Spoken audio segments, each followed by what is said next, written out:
నమస్తే, నేను Keshav. Welcome to Suman TV. చాలా కాలంగా ఎదురు చూస్తున్నటువంటి తెలుగుదేశం జనసేన అభ్యర్థుల జాబితా వెల్లడైంది.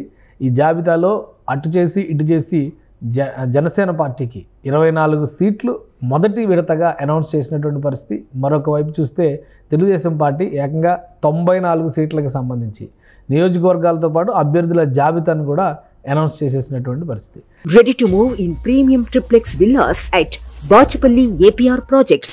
ఇక ఈ పొత్తులో భాగంగా 94 సీట్లు తెలుగుదేశం పార్టీ అనౌన్స్ చేయడం, అలానే పార్లమెంటరీ స్థానాల పరిధిలో అసలు ఎన్ని సీట్లని తెలుగుదేశం పార్టీ తన పరిధిలో ఉంచుకుంది, మిగతా వదిలేసిన సీట్ల పరిస్థితి ఏంటి, బీజేపీ ఒకవేళ కూటమిలోకి వస్తే బీజేపీకి ఇవ్వబోయేటువంటి సీట్లు అలా ఖాళీగా ఉన్నాయా, లేదా ఈ రెండు పార్టీలు పంచుకోవడం వలన బీజేపీ వచ్చిన తర్వాత మళ్ళీ కొత్త ఇబ్బందులు ఎదురయ్యేటువంటి అవకాశాలు ఉన్నాయా?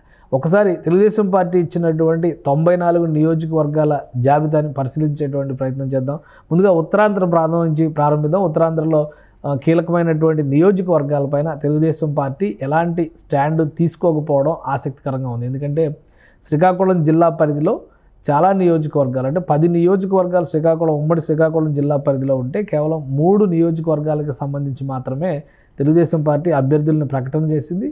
అక్కడ జనసేన పార్టీ ఎక్కడ కూడా బరిలోకి దిగుతున్నటువంటి సంకేతాలు ముఖ్యంగా ఉమ్మడి శ్రీకాకుళం జిల్లా పరిధిలో కనిపించడం లేదు. సో ఏ నియోజకవర్గాలను తెలుగుదేశం పార్టీ కేటాయించింది? ఇచ్చాపురం స్థానం మొదటి నియోజకవర్గంగా కనిపించేటువంటి ఇచ్చాపురం స్థానాన్ని తెలుగుదేశం పార్టీ తన అభ్యర్థిత్వం కింద ప్రకటించినటువంటి పరిస్థితి. అలానే ఈ నియోజకవర్గానికి సంబంధించి బెందాళం అశోక్ ప్రస్తుతం తెలుగుదేశం పార్టీ సిట్టింగ్ స్థానం, ఇది ఆయనకే మళ్ళీ కేటాయించినటువంటి పరిస్థితి ఉంది. ఇక రెండోది టెక్కలి నియోజకవర్గం, ప్రస్తుతం కింజరాపు అచ్చెన్నాయుడు అక్కడి నుంచి ఎమ్మెల్యేగా రిప్రజెంట్ చేస్తున్నాడు, ఇది కూడా సిట్టింగ్ స్థానమే.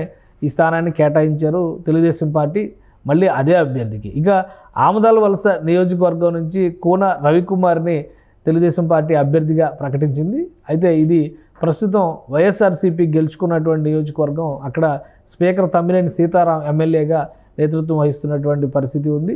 సో కోన రవికుమార్కి ఈ సీట్ గత ఎలక్షన్స్లో కూడా కోన రవికుమార్ తమ్మినేని సీతారాం చేతిలో ఓడిపోయినటువంటి పరిస్థితి, ఆయనకే ఈ సీటు కేటాయించారు. సో ఇంకా శ్రీకాకుళం జిల్లాలో 7 నియోజకవర్గాలు మిగిలి ఉన్నటువంటి పరిస్థితి. ఈ 7 నియోజకవర్గాలకి సంబంధించి ఇంకా ఒక క్లారిటీ ఇవ్వనటువంటి పరిస్థితి ఉంది. కాబట్టి తెలుగుదేశం పార్టీనే ఈ సీట్లన్నీ తీసుకుంటుందా, జనసేన బీజేపీకి కేటాయిస్తుంది అనేది ఇప్పుడు ఆసక్తికరమైనటువంటి అంశం. ఇంకా ఉత్తరాంధ్రలో మరొక ముఖ్యమైనటువంటి జిల్లా విజయనగరం జిల్లాకు సంబంధించి కేవలం ఒకే ఒక్క సీటుకి సంబంధించినటువంటి ప్రకటన చేసింది తెలుగుదేశం పార్టీ. అది కూడా రాజాం ఎస్సీ రిజర్వ్డ్ నియోజకవర్గం. ఈ నియోజకవర్గానికి సంబంధించి కొండ్రు మురళీమోహన్ని, ఈయన కూడా పాత అభ్యర్థే, ఓటమి పాలయ్యారు, మళ్ళీ ఆయన్నే బరిలోకి దింపాలనేటువంటి నిర్ణయాన్ని తెలుగుదేశం పార్టీ తీసుకున్నటువంటి పరిస్థితి. ఇక అక్కడి నుంచి విశాఖ జిల్లా పరిధిలో ఉన్నటువంటి నియోజకవర్గాలు పార్లమెంటరీ స్థానాల పరంగా చూస్తే అరకు పార్లమెంటరీ స్థానం పరిధిలో ఉండేటువంటి నియోజకవర్గాలకు సంబంధించి 3 నియోజకవర్గాలని తెలుగుదేశం పార్టీ అభ్యర్థులను ప్రకటించింది. కురుపాం ఎస్టీ రిజర్వ్డ్ నియోజకవర్గం, ఇక్కడ నుంచి జగదీశ్వరి పోటీ చేస్తారు తెలుగుదేశం పార్టీ అభ్యర్థిగా, ఈ టికెట్ని కేటాయించారు. అలానే పార్వతీపురం ఎస్సీ రిజర్వ్డ్ నియోజకవర్గం, ఇక్కడ విజయ్ బోనెల పోటీ చేయబోతారు, బరిలో దిగుతారు, ఆయన అభ్యర్థిత్వాన్ని ప్రకటించినటువంటి పరిస్థితి. ఇక సాలూరు, ఇది కూడా ఎస్టీ రిజర్వ్డ్ నియోజకవర్గం, ఇక్కడ గుమ్మడి సంధ్యారాయణి బరిలోకి దిగుతారు తెలుగుదేశం పార్టీ అభ్యర్థిగా. అరకు పార్లమెంటరీ స్థానంలో 3 నియోజకవర్గాలను ప్రకటించింది. విజయనగరం పరిధిలో అయితే ఒకటే ఒక నియోజకవర్గాన్ని తెలుగుదేశం ప్రకటించినటువంటి పరిస్థితి. ఇక విజయనగరం పార్లమెంటరీ స్థానం పరిధిలో చూస్తే కనుక 4 నియోజకవర్గాలపైన 3 నియోజకవర్గాలపైన మళ్ళీ స్పష్టత ఇచ్చినటువంటి పరిస్థితి. బొబ్బిలి నుంచి బొబ్బిలి బేబినాయన రంగారావు, అంటే ఆర్ఎస్వికేకే రంగారావుకి మళ్ళీ సీటు కేటాయించినటువంటి పరిస్థితి. అలానే గజపతి నగరం స్థానానికి సంబంధించి కొండపల్లి శ్రీనివాస్కి టికెట్ కేటాయించారు. విజయనగరం సిటీ స్థానానికి సంబంధించి పూసపాటి అదితి గజపతిరాజుని కేటాయించారు. లాస్ట్ టైం కూడా అశోక్ గజపతిరాజు కుమార్తె లాస్ట్ టైం కూడా ఎలక్షన్స్లో ఈమె బరిలో దిగారు, కాకపోతే ఓటమి పాలైనటువంటి అభ్యర్థి, మరొకసారి ఆమెకే అవకాశం కల్పించారు. ఇక విజయనగరం లోక్సభ స్థానం పరిధిలో చూస్తే కనుక 3 నియోజకవర్గాలకి తెలుగుదేశం పార్టీ అభ్యర్థుల్ని ప్రకటించింది. ఇక విశాఖపట్నం జిల్లా పరిధిలో ఉన్నటువంటి నియోజకవర్గాల్ని ఒకసారి మనం పరిశీలిద్దాం. విశాఖ జిల్లా పరిధిలోకి వచ్చేటువంటి నియోజకవర్గాల్లో విశాఖ లోక్సభ స్థానం పరిధిలో విశాఖ ఈస్ట్ అలానే విశాఖ వెస్ట్కి సంబంధించి ప్రకటన చేసింది తెలుగుదేశం పార్టీ. ఎందుకంటే ఇక్కడ ఈస్ట్ వెస్ట్కి సంబంధించినటువంటి అభ్యర్థులు ఆల్రెడీ ఒకరు సిట్టింగ్ అభ్యర్థి, మరొకరిని కూడా అనౌన్స్ చేసినటువంటి పరిస్థితి. ఇక్కడ చూస్తే విశాఖపట్నం ఈస్ట్ నుంచి వెలగపూడి రామకృష్ణ బాబు క్లియర్ అయింది, అలానే గణబాబుకి వెస్ట్ నుంచి క్లియర్ చేశారు.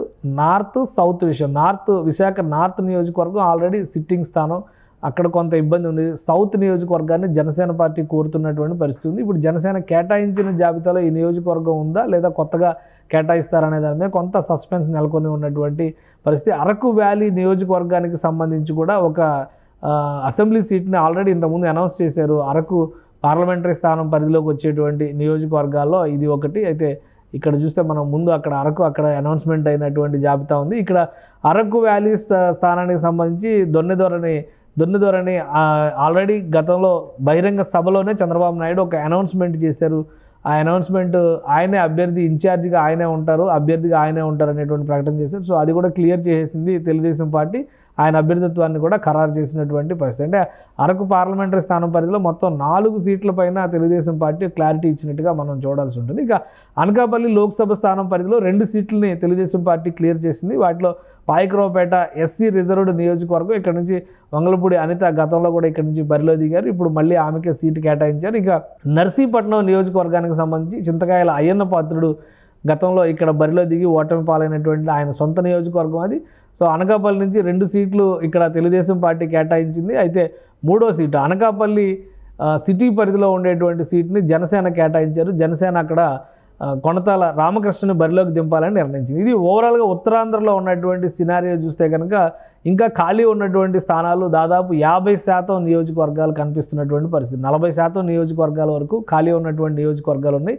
ఈ నియోజకవర్గాల విషయంలో జనసేన కేటాయించినటువంటి 19 స్థానాల్లో ఎన్ని ఆ పరిధిలో ఉన్నాయి, అలానే బీజేపీకి కేటాయించడానికి అవకాశం ఉన్నటువంటి నియోజకవర్గాలు ఏవి అనేటువంటి చర్చ కూడా ఇప్పుడు ఆసక్తికరంగా మారింది. సో ఓవరాల్గా ఉత్తరాంధ్రలో 34 అసెంబ్లీ సీట్లు ఉంటే అందులో 60% సీట్ల పైన తెలుగుదేశం జనసేన కూటమి ఒక స్పష్టతకు వచ్చినటువంటి సంకేతాలు ఉన్నాయి. సో ఈ నివేదికను బట్టి మనం ఆ విషయాన్ని అర్థం చేసుకోవచ్చు.